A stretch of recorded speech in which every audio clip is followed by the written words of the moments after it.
No wonder INEC delayed issuing the certificate of return to Adeleke.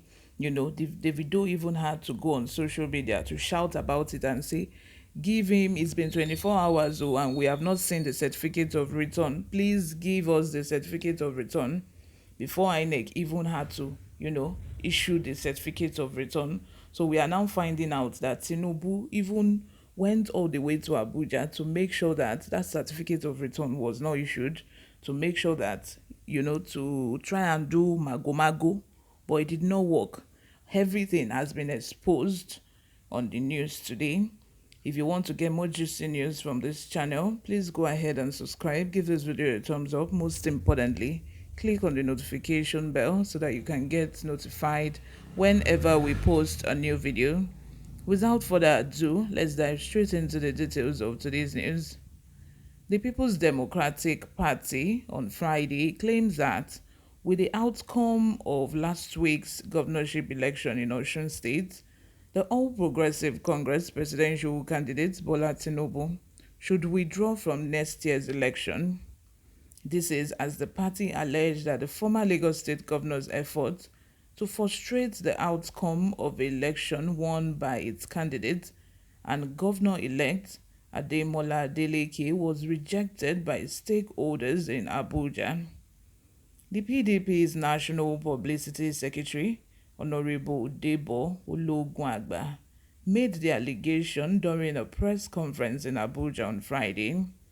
Asiwaju Tinubu's humiliating rejection in Abuja, where he had reportedly rushed to in a desperate bid to frustrate the smooth conclusion of the Osun State governorship election, is a clear testimonial that the APC presidential candidate has been roundly deflated. Our party is privy to reports of how doors were locked against APC leaders in Abuja and how their frantic telephone calls and corrupt offers to truncate the Osun election were turned down, Ologunagba alleged. The PDP spokesperson noted that the party was also appealed by the nauseating, blasphemous and unpardonable act by APC in hiring street artisans, fraudsters and touts and criminally dressing them in bishops' vestments to orchestrate an endorsement for its collapsing presidential campaign. The PDP in the strongest term condemns this profane and highly provocative act of desperation by the sinking APC presidential candidate Asiwaju Bola Ahmed Tinubu in the face of APC's collapsing leadership, membership and followership structure across the country. Nigerians were sickened by videos and pictorial evidence of known mechanics, bus conductors and fraudsters sacrilegiously being dressed in fake bishop vestments and paid to endorse the unveiling of Asiwaju Tinubu's widely rejected running mate, Senator Kashim Shettima. Such action is unacceptable and unbecoming of any individual aspiring to be a leadership position at any level, let alone the office of a president.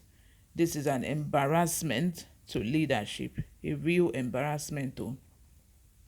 With this scandalous act, Asiwaju Tinubu, who is still battling with issues of alleged perjury, non-existent certificates and allegations of extortions, has become more ethically challenged and lost all moral standing to seek election as the president of a Federal Republic of Nigeria.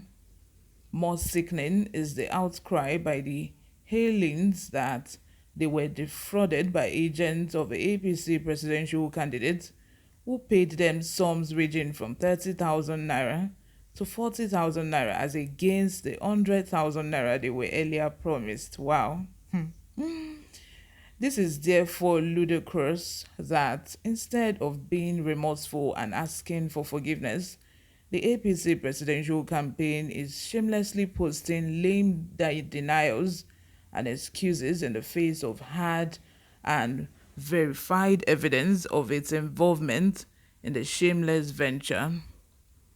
On Osun election, Ologunagba said, "It is now crystal clear to Nigerians why the people of Ashiwaju's ancestral state of Osun and the southwest geopolitical zone, which ought to be his natural stronghold, outrightly,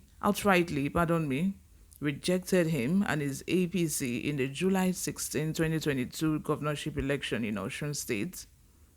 PDP's sweeping victory and the spontaneous jubilation across our country are direct statements by Nigerians on their resolve to stand on the platform of a PDP to free themselves from the agonizing stronghold of a lying, cruel, and life discounting APC and its presidential candidate.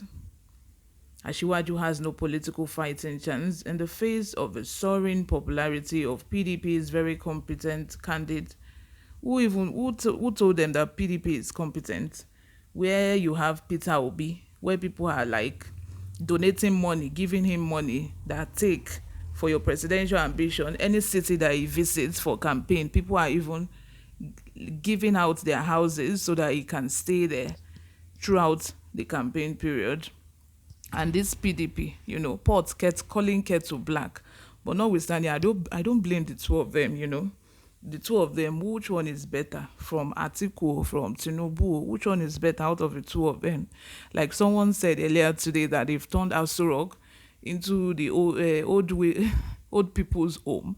And it really makes sense, because why will you, somebody that does not even remember his political party, there is a video going viral now where Tinubu was saying active something instead of saying APC. He had to be reminded that APC before he said APC. Like, how is that kind of person going to serve the country well if he eventually becomes the president? Are we not going to even spend the next 4 or 8 years, paying for his medical health insurance? How am I going to call it? Medical trips outside the country to treat themselves for the next 8 years or 4 years. May God help us. So let me know what you think in the comment section. Drop your comments. I shall be replying to all of them. Subscribe if you haven't. Bye for now.